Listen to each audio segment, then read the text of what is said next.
Hi! Hello! అస్సలాముఅలైకుం. Welcome back to our channel Aisha's kitchen and vlogs. ఎలా ఉన్నారండి అందరూ? నేనైతే సూపర్ ఉన్నాను. ఇది నిన్నటి వ్లాగ్ అనమాట. సో, మార్నింగ్ అయితే దోస వేసేసాను. దోస విత్ పచ్చడి. ఈ పల్లి పచ్చడి ఏం చేయలేదు. కొంచెమే పిండి ఉంది. సరే ఎందుకులే పచ్చడి మిగిలిన వేస్ట్ అయిపోతుందని చెప్పి పల్లి చట్నీ ఏం చేయలేదు. జస్ట్ ఆవకాయ ఉంటే వేసుకొని తినేసాను అనమాట. నెక్స్ట్ ఆఫ్టర్నూన్ లంచ్కి అయితే ప్రిపేర్ చేయాలి కదా. ఈరోజు మా వారు ఇంట్లోనే ఉన్నారు. సో, ఆయనైతే కాకరకాయలు తీసుకొచ్చారు మార్కెట్ నుంచి. 1 కేజీ తీసుకొచ్చారు. కాకరకాయ కారం చెయ్యి అంటున్నారు. బట్ నాకు వచ్చు, కానీ ఆయన చెప్పే కారం వేరు, నేను చేసే కారం వేరు అనమాట. నేను ఎండు కొబ్బరి వేసి చేస్తాను.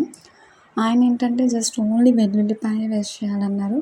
సరే ఒకసారి చూపిస్తే నేను నెక్స్ట్ టైం నేనే చేస్తాను అని చెప్పాను. ఓకే చూపిస్తానని చెప్పి అయితే స్టార్ట్ చేసాం ప్రాసెస్. ఆఫ్టర్నూన్ లంచ్కి అయితే బెండకాయ పులుసు ప్లస్ కాకరకాయ కారం అనమాట. బెండకాయ పులుసు అయితే నేను చేస్తాను, కాకరకాయ ఫ్రై మీరు చేయండి, నాకు ఒకసారి చూపించండి, నేను నెక్స్ట్ టైం చేస్తానన్నాను. ఓకే అని చెప్పి ప్రాసెస్ అయితే స్టార్ట్ చేశారు. ఫస్ట్ అయితే కాకరకాయలు నీట్గా కడిగేసుకొని దానిపైన ఉన్న తొక్కు లైట్గా తీసేస్తే చాలు. దాని తర్వాత 1/2 ఇంచ్ మందంలో కట్ చేసుకున్నాం అనమాట. కట్ చేసుకొని మంచిగా ఆయిల్ వేడి చేసేసి ఆయిల్లో కాకరకాయ ముక్కలు వేసి లైట్ గోల్డెన్ కలర్ వచ్చేంత వరకు, మరీ క్రిస్పీగా ఉండకూడదు, మరీ పచ్చిగా కూడా ఉండకూడదు, అలా మొత్తం ఫ్రై చేసేసుకోవాలి.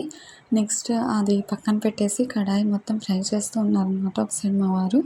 నేను ఇంకో సైడ్ అయితే గిన్నె పెట్టేసి బెండకాయ పులుసుకి అయితే స్టార్ట్ చేశాను.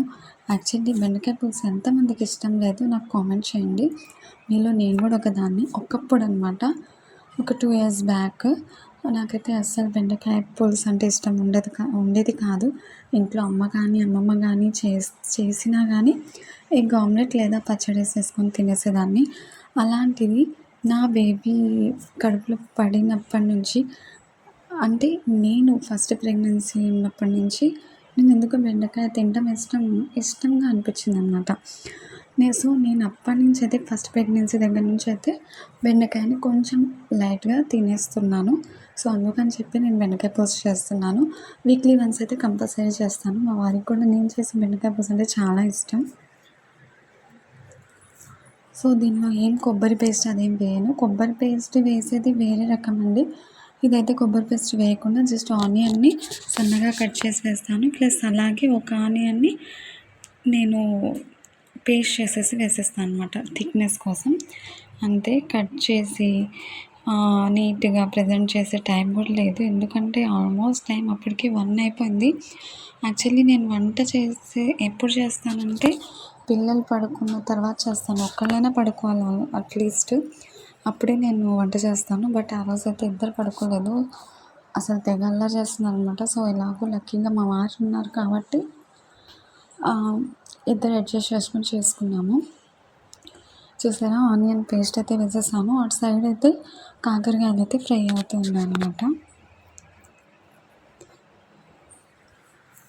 కేజీ కాకరకాయలకి మెజర్మెంట్ చెప్తానండి. 1/2 కేజీకి పైన ఆయిల్ అయితే పడుతుంది, కారం కాబట్టి. ఎలా ఉంటుందంటే లైక్ పచ్చడి ఎలా ఉంటుందో అలానే ఉంటుంది, కాకపోతే పచ్చడి కాదు. పచ్చడిలో చింతకాయ పులుసు వేస్తారు, బట్ దీనిలో అయితే సేమ్ వేయలేదన్నమాట. మీకు చూపిస్తాను ప్రాసెస్. చూసారా, బెండకాయ పులుసులోకి ఆనియన్ పేస్ట్ వేసి ఫ్రై చేసేసి కొంచెం అల్లం వెల్లుల్లి పేస్ట్ వేసి ఫ్రై చేస్తున్నాను, అది పచ్చి వాసన పోయేంత వరకు. దాని తర్వాత బెండకాయని 1 ఇంచ్ మందంలో కట్ చేసుకొని పెట్టేసుకోవాలి.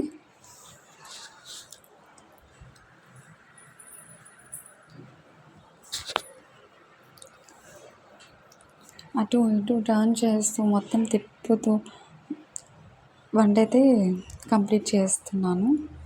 ఇద్దరం అనమాట, నేను మా వారు. చాలా హెల్ప్ఫుల్గా ఉంటారండి, లేకపోతే నా వల్ల కాదనమాట. ఇంట్లో పని పిల్లల్ని హ్యాండిల్ చేయటం నా వల్ల కాదు. సో, ఆయన హెల్ప్ చేయటం వల్లే నేను కూడా ఈజీగా చేసుకుంటున్నాను. చూసారు కదా, బెండకాయలు ఇలా అయితే కట్ చేసి ఇలానే కాదు, షేప్ నేను ఏదో ట్రై చేశాను అంతే.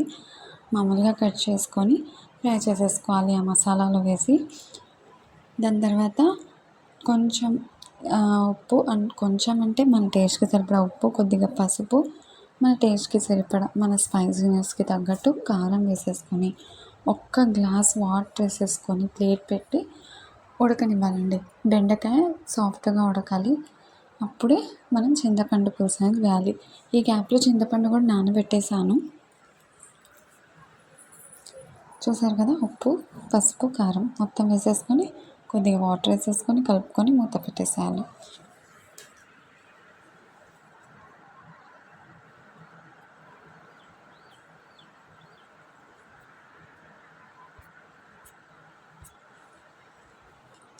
ఒకవైపు అయితే కాకరకాయ ఫ్రై అవుతుంది. ఇంకోవైపు అయితే బెండకాయ పులుసుకి రెడీ చేస్తున్నాను. రైస్ కూడా కడిగి పెట్టేశాను. చూసారా, వాటర్ కూడా వేసేసాను. వేసి 1-2 సార్లు కలిపి మూత పెట్టేసి ఆవిరికి పెట్టేద్దాం, ఉడకనివ్వాలి.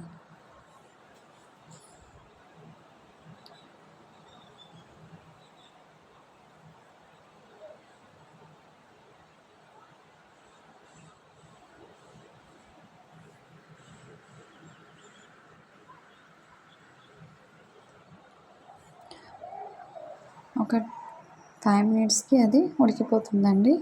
చూసారా, సాఫ్ట్ అయిపోయింది. ఇప్పుడైతే మనం ఆల్రెడీ చింతపండు నానబెట్టుకున్నాం కదా, అది గుజ్జు తీసేసి దానిలో పులుసు వేసేసుకోవాలి.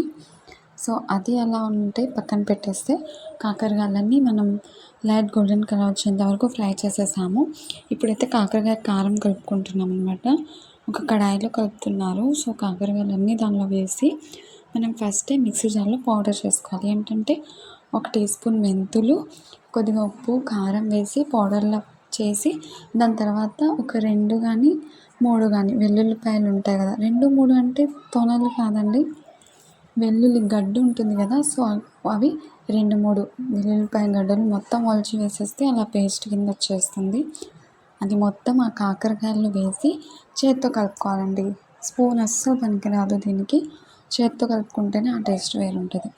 చూసారు కదా, మొత్తం కలిపేసిన తర్వాత ఇప్పుడు నెక్స్ట్ మనం కారం వేసుకోవాలి. కారం అయితే ఆ స్పూన్తో 6 స్పూన్స్ వేసానండి. అరౌండ్ 3 to 4 టేబుల్ స్పూన్స్ ఉంటుందన్నమాట కారం. ఇంతనా కారం అని నేను కూడా భయపడ్డాను. అసలు మామూలుగా వేయలేదు కారం అయితే, కానీ అంత కారం పడుతుంది దానికి, అది మాత్రం కన్ఫామ్. తిన్న తర్వాత అది నాకు అర్థమైందనమాట. సో మొత్తం కారం వేసి ఒకసారి కలిపేసుకున్న తర్వాత ఇప్పుడు సాల్ట్ అండి. సాల్ట్ కూడా సేమ్ స్పూన్తో 2.5 స్పూన్, ఇంకొంచెం పడితే టేస్ట్ చూసుకొని వేసుకోండి. ఉప్పు కూడా వేసేసుకోవాలి. వేసి చేత్తోనే మంచిగా కలుపుకుంటే మనకి కాకరకాయ ముక్కల్లో అనేది కారం, ఉప్పు 2 అనేది నీట్గా వెళ్తుంది. చూసారా, మొత్తం కలిపేసాము. ఉప్పు కారం ఎక్కువ అవుతుందని అస్సలు అనుకోవద్దండి. మనం దీనిలో ఆయిల్ వేస్తాం, అది ఊరుతుంది. సో మొత్తం మనం కరెక్ట్గానే వేసాం, చాలా బాగుంటుంది. ఇప్పుడు ఆల్రెడీ మనం కాకరకాయ ఫ్రై చేసిన ఆయిల్ ఉంటుంది కదా, అదే ఆయిల్ని దీనిలో వేసుకుంటున్నాను. ఈ ఆయిలే కాకుండా ఇంకా నేను ఒక 2 టేబుల్ స్పూన్స్ ఆయిల్ కూడా కొంచెం లైట్గా గోరువెచ్చగా వేడి చేసి కలిపానండి. ఎందుకంటే మేము వేసిన ఆయిల్ సరిపోలేదన్నమాట. చూసారా, ఆయిల్ వేసి ఒకసారి మళ్ళీ మంచిగా కలుపుకుంటున్నాను.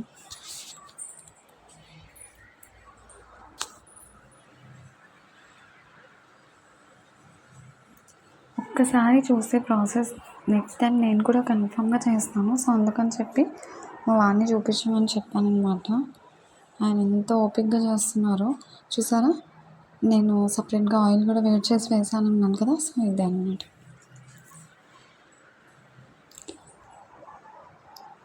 అంతే, ఇప్పుడైతే ఆయిల్ కనిపించదు. జస్ట్ 1 డే అలా పక్కన పెట్టేస్తే కనుక నెక్స్ట్ డేకి మనకు ఆయిల్ కనిపిస్తుంది. ఆల్మోస్ట్ 1 or 2 అవర్కి మాకు ఆయిల్ కొంచెం కనిపించింది అనమాట. బాక్స్లో చూపిస్తాను అది కూడా. కాకరకాయ కారం అయితే రెడీ అయిపోయింది. మనం దీనిలో చింతపండు కానీ బెల్లం కానీ ఏం వేయలేదు. టేస్ట్ అయితే అదిరిపోయిందనమాట. ఇటు నా బెండకాయ పులుసు కూడా రెడీ అయిపోయింది. ఆ కారం చూసేసరికి ఈ బెండకాయ పులుసు అస్సలు ముట్టుకోబుద్ధి కాలేదు. నిజంగా అండి, అంత చేశాను కానీ ఎవరు సరిగ్గా తినలేదు. ఆ నెయ్యి, ఆ కాకరకాయ కారం, అన్నం ఇవే తిన్నాము. చూసారా, డబ్బాలో తీసి పెట్టేసాము.